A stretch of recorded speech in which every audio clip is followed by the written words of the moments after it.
iPhone Air ini tuh kayak anomali deh di pasar smartphone. Kenapa? Karena smartphone ini tuh jadi iPhone paling tipis yang pernah dibikin Apple, tapi kapasitas baterainya cuma 3149 mAh, yang bahkan jauh lebih kecil daripada rata-rata smartphone Android sekarang yang punya baterai 5000 mAh ke atas. Banyak yang skeptis nih, termasuk gua. Apa iya baterai sekecil ini di iPhone Air bisa tahan seharian? Bisa bikin smartphone ini tuh cocok lah buat dipakai buat ponsel harian. Sebenarnya gue nggak mau spekulasi, dan untungnya gue udah pegang iPhone Air buat dites langsung. Jadi gue bakal beberin nih, seenak apa pakai smartphone ini dan setahan apa baterai kecilnya. Tonton terus.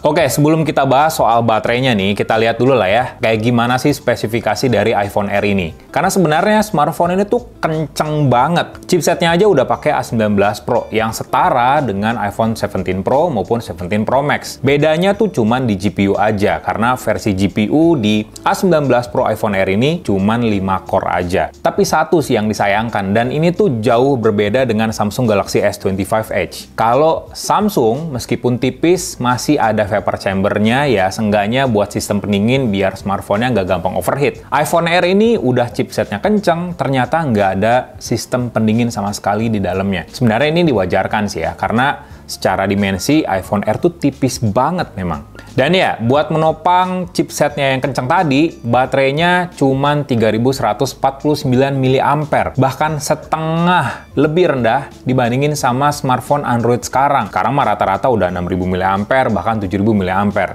Dan udah kecil, ternyata teknologi fast chargingnya juga mini, cuman 20 watt doang. Ditambah ya cuman ada kabel Type-C to Type-C aja sih di dalam paket pembeliannya. Nah, sekarang kita ngomongin desainnya. Dari tadi gue ngomong tipis. Sebenarnya seberapa tipis sih si iPhone Air ini? Jadi dimensi smartphone ini tuh cuman 5,6 mili, bahkan 0,2 mili lebih tipis lagi dari Samsung Galaxy S25 Edge. Dan bobotnya seringan 165 gram. Kapan lagi sih megang smartphone seringan ini? Apalagi buat gua yang biasa megang handphone yang gede, pegang smartphone ini tuh ya enak aja. Apalagi tepian bodinya memang dibikin melengkung, sehingga secara tampilan pun ya smartphone ini kelihatan sangat tipis. Dan satu kelebihan dari iPhone Air yang bahkan 17 Pro, bahkan 17 Pro Max pun nggak punya. Bodi smartphone ini tetap pakai titanium. Bahkan Jerry Rig Everything aja bikin statement kalau smartphone ini tuh ya kuat. Dibengkokin aja tetap tahan loh, tetap lurus bodinya. Jadi ya tetap secara build quality ini lebih oke dibandingin sama 17 Pro series sekalipun.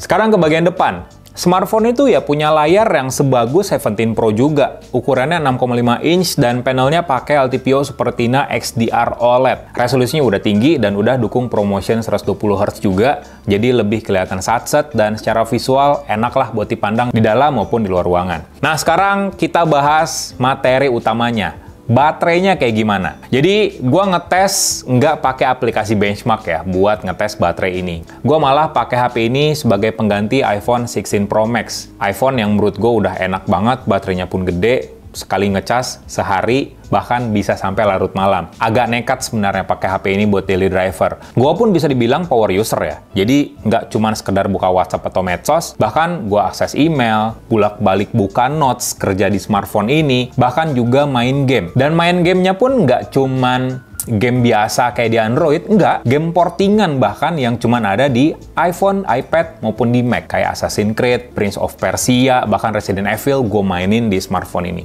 Dan dengan kapasitas baterai yang sangat kecil, gue rasa satu-satunya yang cuman bisa diandelin di smartphone ini adalah optimasi software khas Apple. Kita tahu, software Apple itu perfect banget soal optimalisasi background-nya. Sebenarnya bisa bikin lebih hemat baterai lah ya. Bahkan ya kalian pernah lihat artikel di Uzone misalnya kayak iPhone 17 Pro Max yang punya baterai lebih kecil dari Xiaomi 17 Pro Max bisa menyamai daya tahan baterai dari Xiaomi 17 Pro Max yang selisihnya bisa sampai 2000 mAh kalau nggak salah. Balik lagi ke iPhone Air, jadi ada dua hal yang gue jadi patokan. Yang pertama screen active time atau screen on time lah ya lumrahnya. Jadi berapa lama layar nyala pas dipakai, dan screen idle. Jadi ini tuh kayak waktu standby-nya. Layarnya mati, tapi tetap banyak proses yang berjalan di background-nya kayak notifikasi masuk dan lain sebagainya lah ya. Jadi berapa SOT yang gue dapet?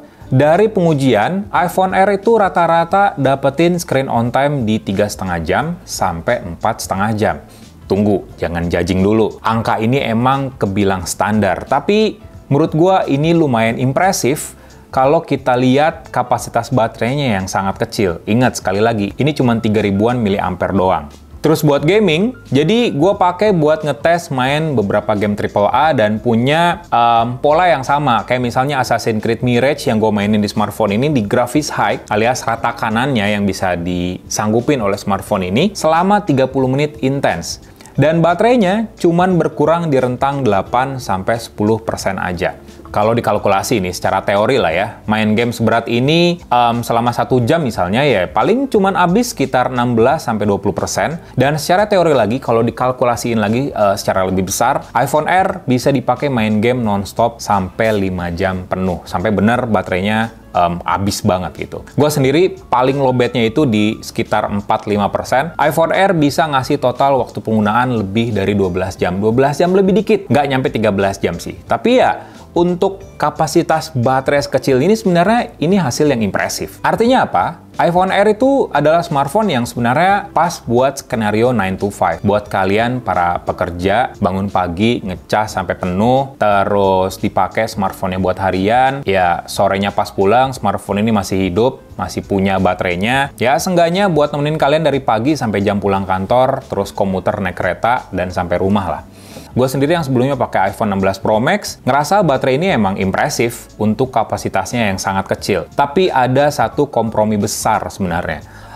Kebetulan karena gue juga suka main game, ya catatannya adalah jangan sering-sering main game di iPhone Air. Karena performanya memang kencang, tapi kalau dipakai main game, jatah waktu aktif kalian itu otomatis berkurang. Bayangin aja, setengah jam main, berkurangnya bisa 10%. Kalau kalian lama main, ya otomatis HP-nya bakal cepet habis juga baterainya. Dan masalah kedua, baterai kecil ini ya harusnya kan ya, Apple tuh ngimbanginnya pakai fast charging yang cepet. Sayangnya mentok di 20 watt doang, alias Apple tuh kayak main aman aja. Gua ngecas HP sekecil ini aja butuh waktu sampai 90 menit sampai baterainya bener-bener penuh. Kayak ngabisin waktu aja gitu, apalagi gue sebelumnya juga pakai Android dengan fast charging yang kenceng yang biasanya paling 40 menit aja udah full.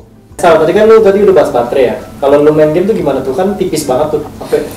Kebetulan karena gue pakai casing dan gue pakai casing gue pakai casing Zack, jadi agak tebel sebenarnya. Jadi pas gue pakai casing ini lebih enak gripnya. Lebih enak dalam artian ya pas aja kayak smartphone mainstream pada umumnya, jadi pasti genggam enak. Tapi kalau tanpa casing sebenarnya agak kagok di awal karena ini tipis banget. Cuman ya lama-kelamaan nggak bikin tangan pegel juga karena ya ringan 165 gram. Jadi iPhone Air ini tuh impresif sebenarnya buat ukurannya. Ringan, tipis, tapi bukan buat power user. Opini gue sih ya, iPhone Air tuh ya buat kerja harian dan cuman buat gaya aja, tapi baterainya emang pas-pasan. Oke, jadi itu dia kesan-kesan gue pakai iPhone Air, ngetes baterainya kayak gimana, dan ngejadiin smartphone ini sebagai daily driver. Pokoknya stay tune aja untuk video berikutnya di Use on Tech, asalkan kalian like video ini, kasih komen, dan subscribe jangan lupa. Bye!